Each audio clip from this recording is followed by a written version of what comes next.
নমস্কাৰ আজিৰ ভিডিঅ' আৰম্ভ কৰি বিচাৰিছোঁ প্ৰথম প্ৰশ্ন হৈছে প্ৰশ্ন নম্বৰ 1 সুধিছে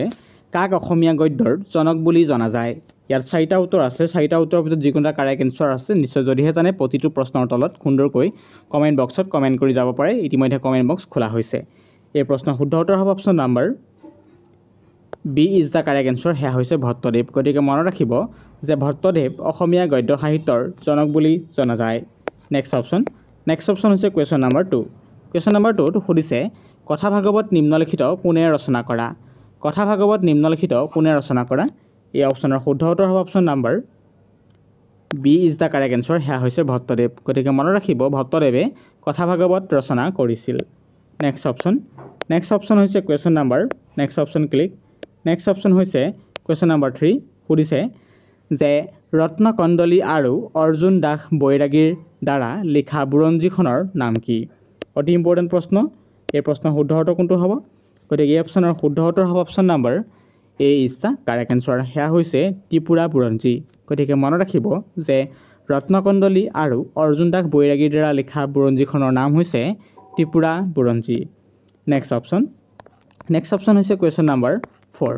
কুৱেশ্যন নম্বৰ 4 লৈ আগবাঢ়িছোঁ কুৱেশ্যন নম্বৰ 4 হৈছে সাহিত্য একাডেমী বঁটা লাভ কৰা প্ৰথমজন অসমীয়া কোন আছিল এই অপচন চাৰিটাৰ ভিতৰত শুদ্ধ উত্তৰ হ'ব option number A is the correct answer Jatindranath Duwara গতিকে মনত ৰাখিব এইখিনিতে এটা পেইণ্টিং মিষ্টেক হৈছে যিটো ৰাইটিং মিষ্টেক গতিকে বৰুৱা নহয় দুৱাৰা গতিকে মনত ৰাখিব যতীন্দ্ৰনাথ দুৱাৰা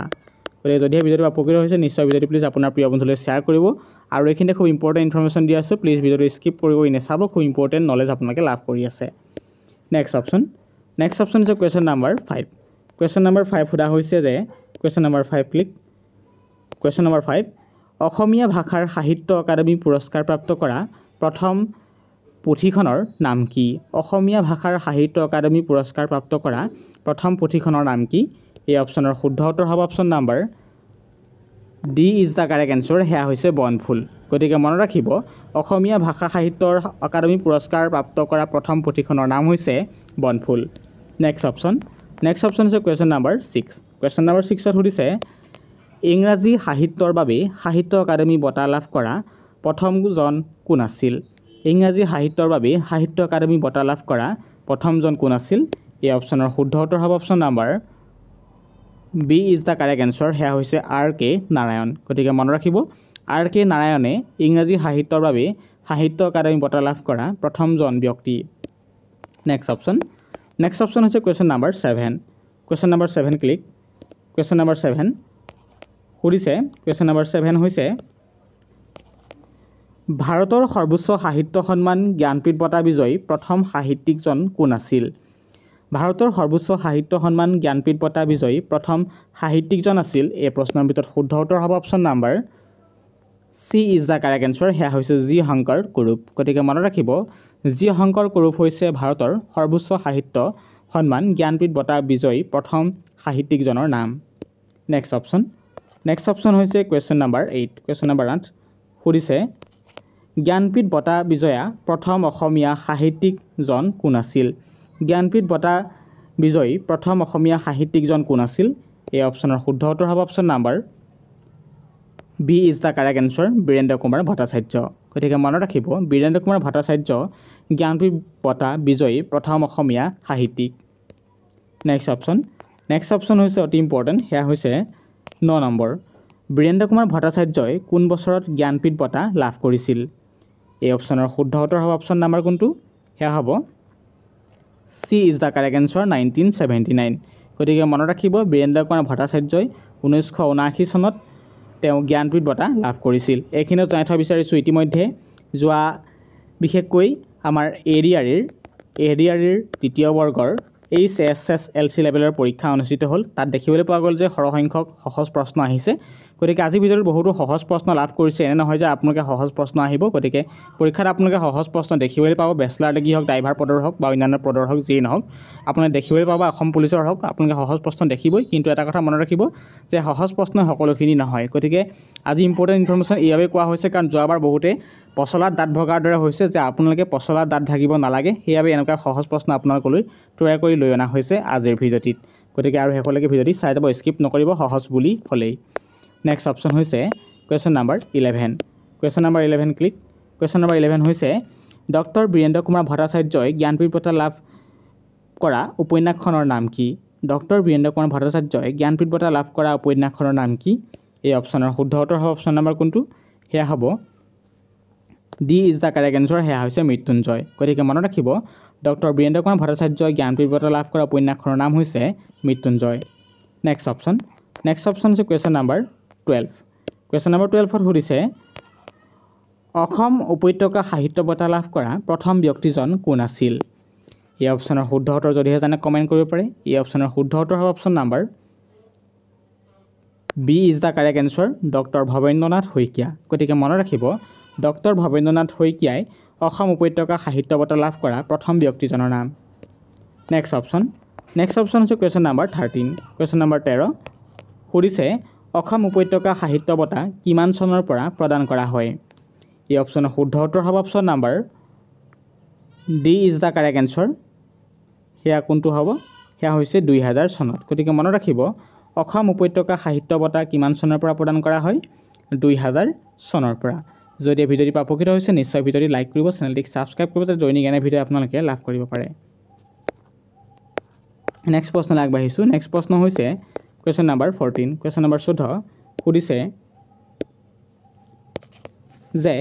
অসমৰ জাতীয় সংগীত অ' মোৰ আপোনাৰ দেশ এই সুৰকাৰ কোন আছিল অসমৰ জাতীয় সংগীত অ' মোৰ আপোনাৰ দেশ গীতৰ সুৰকাৰ কোন আছিল এই অপশ্যনৰ শুদ্ধ উত্তৰ যদিহে জানে কমেণ্ট কৰিব পাৰে এই অপশ্যনৰ শুদ্ধ উত্তৰ হ'ব option number D is the correct answer সেয়া হৈছে D is the correct answer Kamala Prasad Agarwala গতিকে মনত ৰাখিব কমলা প্ৰসাদ আগৰৱালাই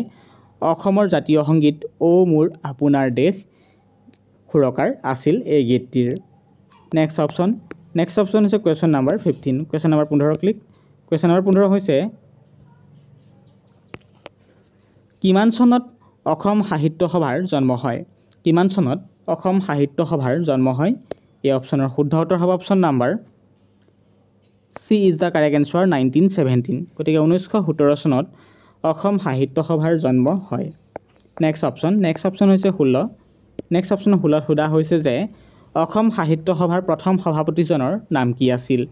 এই অপশ্যনটো নিশ্চয় আপোনালোকে জানে এই অপশ্যনৰ শুদ্ধ উত্তৰ হ'ব option number B is the correct answer সেয়া হৈছে পদ্মনাথ গোহাঁই বৰুৱা গতিকে যদি আপোনালোকে এনেকুৱা প্ৰশ্ন নাজানে কাৰণ আমাৰ যি HSSLC পৰীক্ষা অনুষ্ঠিত হৈ গ'ল গতিকে তাত অহা দেখিবলৈ পোৱা গৈছে অতি যেনে সহজ প্ৰশ্ন যেনে শংকৰদেৱৰ আইতাকৰ নাম কি ঠিক একে প্ৰশ্ন আপোনালোকে এনেকুৱা প্ৰশ্ন আহিব কাৰণ সেইখিনি কথা মনত ৰাখিব নেক্সট প্ৰশ্ন হৈছে 18 নম্বৰ প্ৰশ্নত সোধা হৈছে যে কোন বছৰত বড়ো সাহিত্য সভা প্ৰতিষ্ঠা কৰা হৈছিল 18 নম্বৰ প্ৰশ্ন ক্লিক ইয়াত সোধা হৈছে যে কোন বছৰত বড়ো সাহিত্য সভা প্ৰতিষ্ঠা কৰা হৈছিল এই প্ৰশ্নৰ শুদ্ধ উত্তৰ হ'ব option number C is the correct answer 1952 গতিকে 1952 চনত বড়ো সাহিত্য সভা প্ৰতিষ্ঠা কৰা হৈছিল নেক্সট প্ৰশ্ন হৈছে কুৱেশ্যন নাম্বাৰ 19 নম্বৰ বড়ো সাহিত্য সভাৰ প্ৰথম সভাপতিজনৰ নাম কি আছিল এই অপশ্যনৰ শুদ্ধ উত্তৰ হ'ব option number B is the correct answer Jaybhadra Hagjer গতিকে মনত ৰাখিব জয়ভদ্ৰ হাগজেৰ হৈছে বড়ো সাহিত্য সভাৰ প্ৰথম সভাপতিজনৰ নাম নেক্সট অপশ্যন হৈছে question number 20 question number 20 Bodo সাহিত্য সভাৰ প্ৰতিষ্ঠাপক সম্পাদকজনৰ নাম কি আছিল এই অপশ্যনৰ শুদ্ধ উত্তৰ হ'ব কমেণ্ট বক্সত কমেণ্ট কৰিব পাৰে এই অপশ্যনৰ শুদ্ধ উত্তৰ হ'ব option number A is the correct answer Sonaram Thaosen গতিকে মনত ৰাখিব সোণাৰাম থাউচেন হৈছে বড়ো সাহিত্য সভাৰ প্ৰতিষ্ঠাপক সম্পাদকজনৰ নাম নেক্সট অপশ্যন হৈছে কুৱেশ্যন নাম্বাৰ 21 নম্বৰ প্ৰশ্ন কুৱেশ্যন নাম্বাৰ 21 ক্লিক সেয়া হৈছে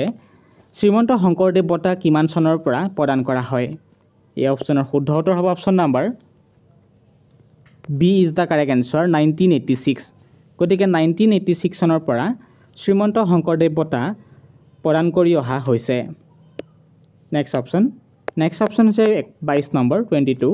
ইয়াত সোধা হৈছে যে শ্ৰীমন্ত শংকৰদেৱ বঁটা লাভ কৰা প্ৰথম ব্যক্তিজন কোন আছিল এই অপশ্যনৰ শুদ্ধ উত্তৰ বা কাৰেক্ট এনচাৰ হ'ব অপশ্যন নাম্বাৰ সেয়া হ'ব A is the correct answer Kirtinath Hazarika গতিকে মনত ৰাখিব কীৰ্তিনাথ হাজৰিকা হৈছে শ্ৰীমন্ত শংকৰদেৱ বঁটা লাভ কৰা প্ৰথম ব্যক্তি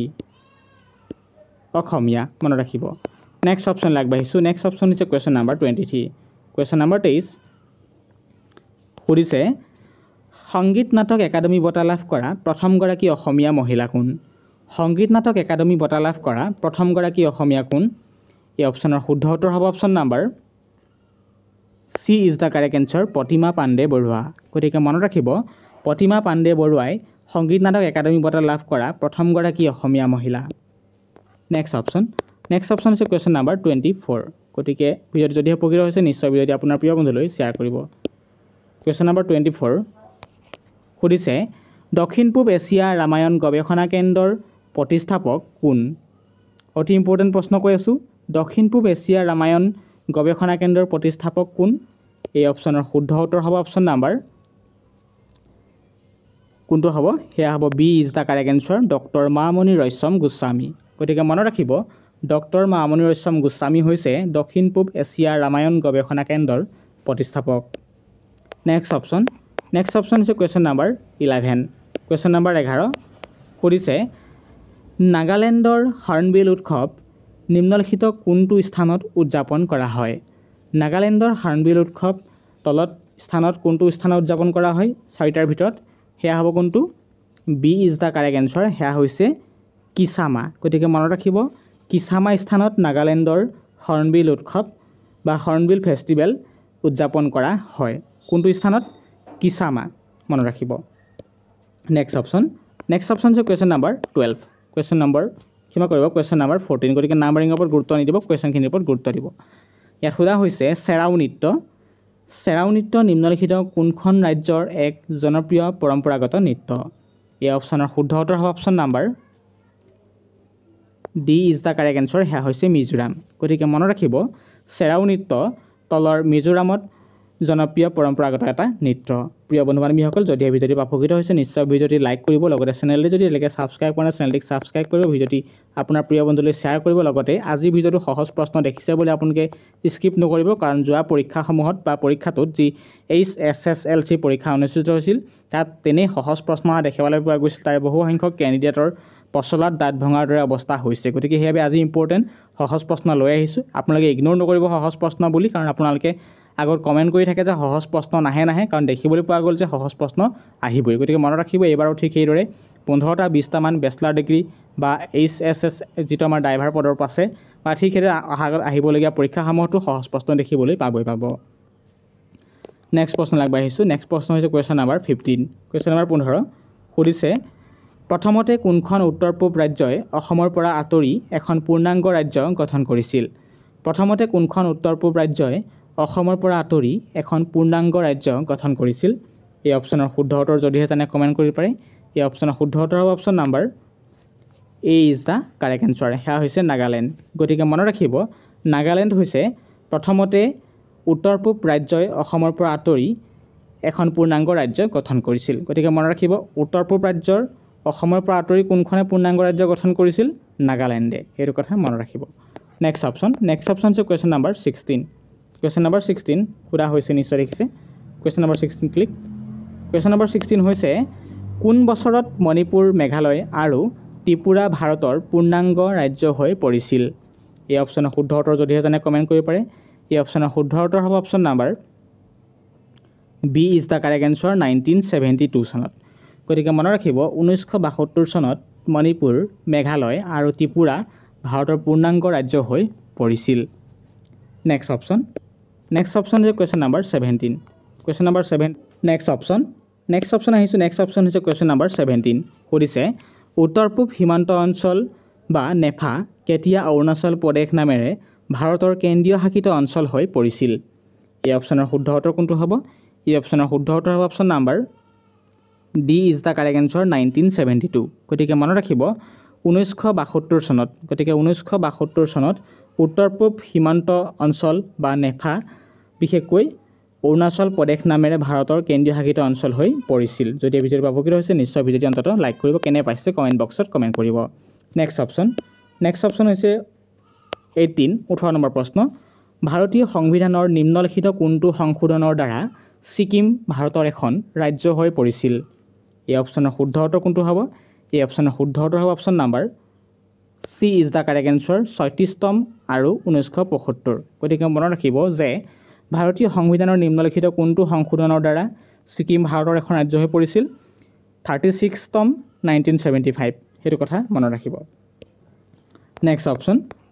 হৈছে 19 নম্বৰ। 19 নম্বৰ প্ৰশ্নত সোধা হৈছে যে কোন বছৰত মিজোৰাম, অৰুণাচল প্ৰদেশ আৰু গোৱা ভাৰতৰ পূৰ্ণাংগ ৰাজ্য হৈ পৰিছিল?